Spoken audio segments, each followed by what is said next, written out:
will discuss about Cauchy-Gauss theorem. അപ്പോൾ Cauchy-Gauss theorem പറയുന്നതിന് മുന്നേ ആയിട്ട് ആദ്യം നമുക്ക് സിംപ്ലി കണക്റ്റഡ് ഡൊമൈൻ അതുപോലെ മൾട്ടിപ്ലി കണക്റ്റഡ് ഡൊമൈൻ എന്താണ് ആദ്യം നോക്കണം. അപ്പോൾ അതാണ് നമ്മൾ ഇനി നോക്കാൻ പോകുന്നത്. A domain D is said to be simply connected if every simple closed contour C lying entirely in D can be shrunk to a point without leaving D. അപ്പോൾ സിംപ്ലി കണക്റ്റഡ് ഡൊമൈൻ എന്ന് പറഞ്ഞാൽ ഇതാണ്. ഇപ്പോൾ D എന്ന് പറയുന്ന ഒരു domain അത് simply connected ആണ് എന്ന് പറയണമെങ്കിൽ എല്ലാ സിമ്പിൾ ക്ലോസ്ഡ് കോണ്ടൂറിനുള്ളിലും, അപ്പോൾ ഡി എന്ന് പറയുന്നത് ആ സിമ്പിൾ ക്ലോസ്ഡ് കോണ്ടൂറിനുള്ളിൽ തന്നെ എൻറ്റയർലി ഉണ്ടാവണം. മാത്രമല്ല ആ ഡി എന്ന് പറയുന്നതിനെ എന്ത് ചെയ്യുക, ഒന്ന് ചുരുക്കുമ്പോൾ അത് ഒറ്റ ഒരു പോയിന്റിലേക്ക്, ആ ഡീൻ്റെ ഉള്ളിൽ തന്നെയുള്ള ഒരു പോയിന്റിലേക്ക് അത് ചുരുക്കാൻ പറ്റണം. എങ്കിൽ മാത്രമേ നമുക്കതിനെ സിംപ്ലി കണക്റ്റഡ് എന്ന് പറയാൻ പറ്റുള്ളൂ. എന്ന് വെച്ചാൽ ആ ഡൊമൈനിൽ ഒരു ഹോളൊന്നും പാടില്ല. ഹോൾ ഉണ്ടെങ്കിൽ നമ്മൾ ചുരുക്കുമ്പോൾ എങ്ങോട്ട് വരും? ഹോളിൻ്റെ ഉള്ളിലേക്ക് വരും. ഹോൾ എന്ന് പറയുന്നത് ഡൊമൈനിൽ ഇല്ലല്ലോ, ഹോളിനുള്ളിലുള്ള പോർഷൻ ഇല്ലല്ലോ. അപ്പോൾ നമുക്ക് അതിനെ സിംപ്ലി കണക്റ്റഡ് എന്ന് പറയാൻ പറ്റില്ല. In other words, a simply connected domain D is a domain such that every simple closed contour within it encloses only points of D. അപ്പോൾ സിംപ്ലി കണക്റ്റഡ് ഡൊമൈൻ എന്ന് പറഞ്ഞാൽ ഇതാണ്, ഒരു ഡൊമൈനിനുള്ളിലുള്ള എല്ലാ സിമ്പിൾ ക്ലോസ്ഡ് കോണ്ടൂറും ഡി എന്ന് പറയുന്ന ആ ഡൊമൈനിലെ എല്ലാ പോയിന്റുകളും, ഡി എന്ന് പറഞ്ഞ ഡൊമൈനിലെ പോയിന്റുകൾ മാത്രമേ അതിൽ ഉൾക്കൊള്ളാൻ പാടുള്ളൂ. എന്ന് വെച്ചാൽ ഡൊമൈനിൽ ഏതൊരു സിമ്പിൾ ക്ലോസ്ഡ് കോണ്ടൂർ എടുത്തു കഴിഞ്ഞാലും ആ സിമ്പിൾ ക്ലോസ്ഡ് കോണ്ടൂറിൽ ഡിയിലെ പോയിന്റുകൾ മാത്രമേ ഉൾപ്പെടാൻ പാടുള്ളൂ. ഇൻ അതർ വേർഡ്സ് നമുക്ക് ഇങ്ങനെയും പറയാം, a simply connected domain has no holes in it. അപ്പോൾ എക്സാമ്പിൾ ആയിട്ട് എൻ്റെയർ കോംപ്ലക്സ് പ്ലെയിൻ ഒക്കെ ഒരു എക്സാമ്പിളാണ്. എൻ്റെയർ കോംപ്ലക്സ് പ്ലെയിൻ ഒക്കെ എക്സാമ്പിൾ ആണ്. അപ്പം ഞാനിനി ഡബ്ലി കണക്റ്റഡും ട്രിപ്ലി കണക്റ്റഡും ഒക്കെ പറഞ്ഞതിന് ശേഷം നമുക്ക് എക്സാമ്പിൾ ജസ്റ്റ് ഒന്ന് ഞാൻ വരച്ച് കാണിച്ചു തരാം. അപ്പോൾ നിങ്ങൾക്ക് കൂടുതൽ ക്ലിയർ ആയിക്കോളും. ഇപ്പം നെക്സ്റ്റ് മൾട്ടിപ്ലി കണക്റ്റഡ് ഡൊമൈൻ എന്താന്ന് നോക്കാം. A domain which is not simply connected is said to be a multiply connected. അപ്പോൾ സിംപ്ലി കണക്റ്റഡ് അല്ലാത്തതിനെ നമ്മൾ മൾട്ടിപ്ലി കണക്റ്റഡ് എന്ന് പറയാം. That is, a multiply connected domain has holes in it. അപ്പോൾ multiply connected domain ആണെങ്കിൽ whole ഉണ്ടാവും എന്തായാലും. Whole ഇല്ലെങ്കിൽ നമ്മൾ സിംപ്ലി കണക്റ്റഡ് എന്നാ പറയുക. അപ്പോൾ ഹോൾ ഉണ്ടെങ്കിൽ അത് മൾട്ടിപ്ലി കണക്റ്റഡ് ആയിരിക്കും. We can call a domain with one hole doubly connected domain, a domain with two holes triply connected domain, and so on.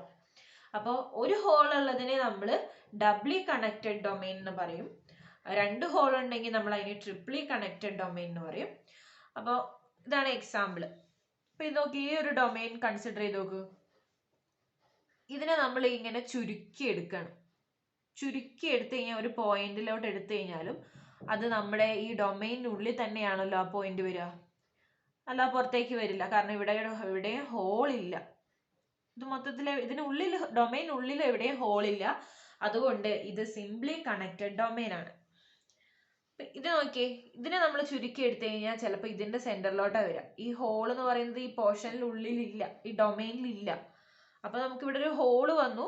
അപ്പൊ ഇതെന്തായാലും സിംപ്ലി കണക്റ്റഡ് അല്ല, ഒരു ഹോളേ ഉള്ളൂ. അതുകൊണ്ട് ഇതിനെ ഡബ്ലി കണക്റ്റഡ് എന്ന് പറയും.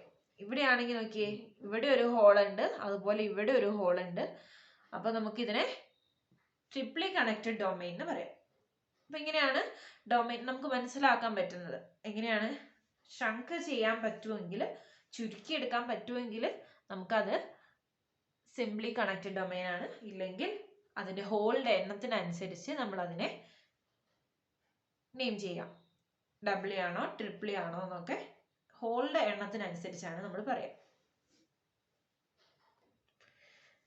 നെക്സ്റ്റ് നമുക്ക് കോഷി-ഗോസ് തിയറം എന്താണെന്ന് നോക്കാം. If A function f is analytic in a simply connected domain D, then for every simple closed contour C in D, integral over C f of z dz equal to 0. അപ്പോൾ f എന്ന് പറയുന്ന ഒരു function ഒരു simply connected ഡൊമെയിനിൽ analytic ആണെങ്കിൽ, f എന്ന് പറയുന്നത് simply connected ഡൊമെയിനിൽ അനലിറ്റിക് ആണെങ്കിൽ ഡി എന്ന് പറയുന്ന ആ ഡൊമെയിനിലുള്ള എല്ലാ സിമ്പിൾ ക്ലോസ്ഡ് കോണ്ടൂർ സിക്കും integral over C f of z d z എന്ന് പറയുന്നത് 0 ആയിരിക്കും. അപ്പൊ സി എന്ന് പറയുന്നത് ഡിയിലുള്ള ഒരു സിംപ്ലി ക്ലോസ്ഡ് കോണ്ടൂർ ആയിരിക്കും. അപ്പോൾ ഡി എന്ന് പറയുന്നത് സിംപ്ലി കണക്റ്റഡ് ആണ് എങ്കിൽ എഫ് എന്ന് പറയുന്നത് ഡിയിൽ അനലിറ്റിക്കും ആണെങ്കിൽ integral over C f of z d z എന്ന് പറയുന്നത് 0 ആയിരിക്കും. അപ്പൊ ഇതിൽ നിന്ന് ഒരു റിമാർക്ക് നമുക്ക് കൺക്ലൂഡ് ചെയ്തെടുക്കാൻ പറ്റും ഈ തിയറത്തിൽ നിന്ന് തന്നെ. അപ്പോൾ സിമ്പിൾ ക്ലോസ്ഡ് കോണ്ടൂർ ആണ് നമ്മൾ അതിന്റെ ഇന്റീരിയർ സിമ്പിൾ ക്ലോസ്ഡ് കോണ്ടൂർ എന്ന് പറയുന്നത് ഡിയിലുള്ളതാണ് അല്ലെ. അപ്പൊ ഇവിടെ നമുക്ക് ഇതിനെ കൺക്ലൂഡ് ചെയ്ത് if f is analytic at all points within and on a simple closed contour C then integral over C f of z d z equal to 0 എന്ന് പറയും. അപ്പോൾ എന്ന് വെച്ചാൽ എഫ് എന്ന് പറയുന്ന ഫംഗ്ഷൻ ഈ സിമ്പിൾ ക്ലോസ്ഡ് കോണ്ടൂറിൽ എല്ലാ പോയിന്റിലും അനലിറ്റിക് ആണെങ്കിൽ നമുക്ക് integral over C f of z d z equal to 0 എന്ന് പറയാൻ പറ്റും. അപ്പൊ സിമ്പിൾ ക്ലോസ്ഡ് കോണ്ടൂറിന്റെ ഇന്റീരിയർ എന്താണ്? സിംപ്ലി കണക്റ്റഡ് ആണ് അല്ലെ. സിമ്പിൾ ക്ലോസ്ഡ് കോണ്ടൂറിന്റെ ഇന്റീരിയർ എപ്പോഴും സിംപ്ലി കണക്റ്റഡ് ആണ്, സിംപ്ലി കണക്റ്റഡ് ഡൊമെയിൻ ആണ്. അതുകൊണ്ട് നമുക്ക് ഇവിടെ ആ സിമ്പിൾ ക്ലോസ്ഡ് കോണ്ടൂറിൽ അനലിറ്റിക് ആവണമെന്ന് മാത്രമേ ഒരു കണ്ടീഷൻ ആവശ്യമുള്ളൂ. അതുകൊണ്ട് integral over C f of z d z എന്ന് പറയുന്നത് എന്ത് വരും?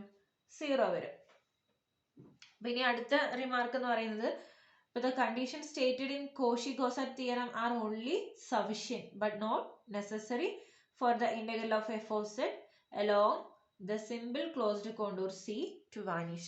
അപ്പോൾ ഇത് ഈ ഇന്റഗ്രൽ 0 ആയതുകൊണ്ട് എഫ് എന്ന് പറയുന്നത് അനലിറ്റിക് ആവണമെന്നോ സിംപ്ലി കണക്റ്റഡ് ഡൊമൈനിൽ അനലിറ്റിക് ആവണമെന്നോ ഇല്ല. അപ്പോൾ ഇന്റഗ്രൽ നേരെ തിരിച്ച് നമുക്ക് പറയാൻ പറ്റില്ല. ഇതൊരു സഫിഷ്യന്റ് കണ്ടീഷൻ ആണ്, നെസസറി കണ്ടീഷൻ അല്ല.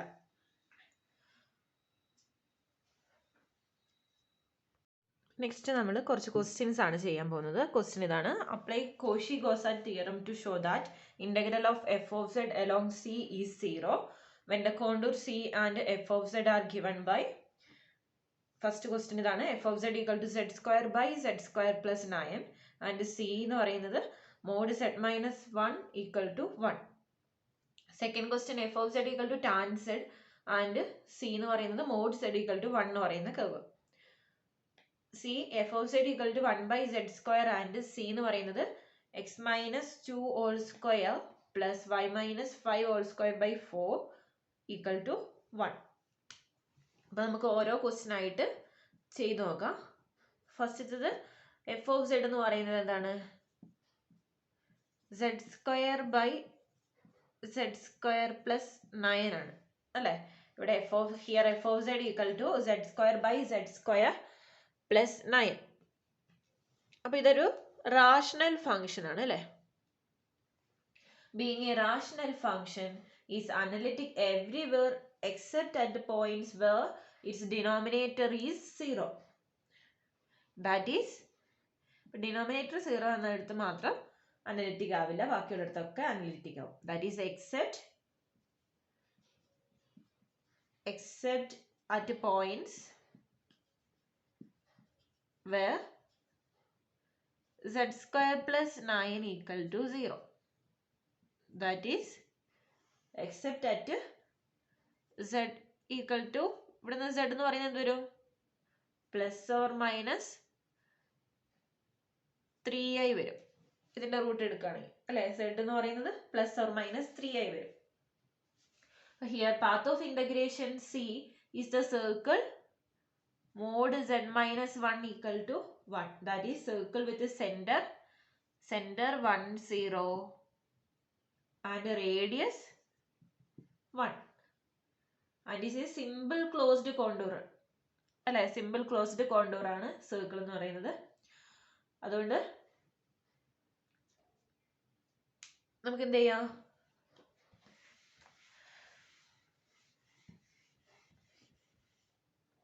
This is a simple closed contour ആണ്. സിൻസ് ഇനി മോഡ് 3i മൈനസ് 1, സെഡിന്റെ വാല്യൂ 3i വരാം മൈനസ് 3i വരാം. അപ്പൊ മോഡ് 3i മൈനസ് 1 എന്ന് പറയുന്നത് എന്താണ്? എന്ത് വരും? മൈനസ് 1 സ്ക്വയർ പ്ലസ് 3 സ്ക്വയർ വരും, which is equal to root 1 plus 9 10 വരും. അതെന്ന് പറയുന്നത് ഗ്രേറ്റർ ദാൻ 1 ആണ്. അതുപോലെ മൈനസ് 3i മൈനസ് 1 അതൊന്ന് കണ്ടുനോക്കാം. എന്ന് വെച്ചാൽ നമ്മുടെ ഈ കേർവിന് ഉള്ളിലാണോ ഈ പോർഷൻ വരുന്നത്? നമുക്ക് 3iയും മൈനസ് 3i ഒഴികെയുള്ളിടത്തൊക്കെ അനലിറ്റിക് ആന്ന് പറഞ്ഞു. അപ്പൊ 3i എന്ന് പറയുന്നതും അതുപോലെ മൈനസ് 3i എന്ന് പറയുന്നതും നമ്മുടെ സർക്കിളിനുള്ളിലുള്ള പോർഷൻ ആണോ അതോ പുറത്തുള്ള പോർഷൻ ആണോ? അപ്പൊ ഇതിന്റെ റേഡിയസ് എന്ന് പറയുന്നത് 3i എന്ന് പറയുന്നത് ഇപ്പൊ 1നേക്കാളും വലുതാ, എന്ന് വെച്ചാല് ആ സർക്കിളിന് പുറത്താണുള്ളത്.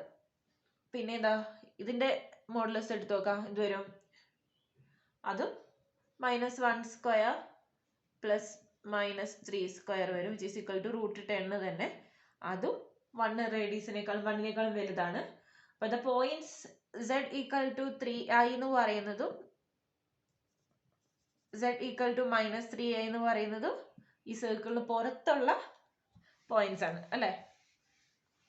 അപ്പൊ the points z equal to 3i and z equal to minus 3i lie outside C. Hence f of z is analytic within and on the simple closed contour C, and so by Cauchy-Gaussat theorem integral over C z square by z square plus 9 dz equal to എന്ത് വരും? integral over C f of z dz ആണ്. അത് 0 വരും. Analytic ആണ്. Simple closed കോണ്ടൂറിൽ analytic ആണ്. ഈ പോയിന്റുകൾ analytic അല്ലാത്ത ഈ പോയിന്റുകൾ നമ്മുടെ കേർവിന് പുറത്താണ് വരുന്നത്. അതുകൊണ്ട് ഈ കേർവിനുള്ളിലുള്ള എല്ലാ പോയിന്റിലും അനലിറ്റിക് ആയതുകൊണ്ട് ഈ ഇന്റഗ്രൽ വാല്യൂ 0 വരും. ഇനി നെക്സ്റ്റ് ബി.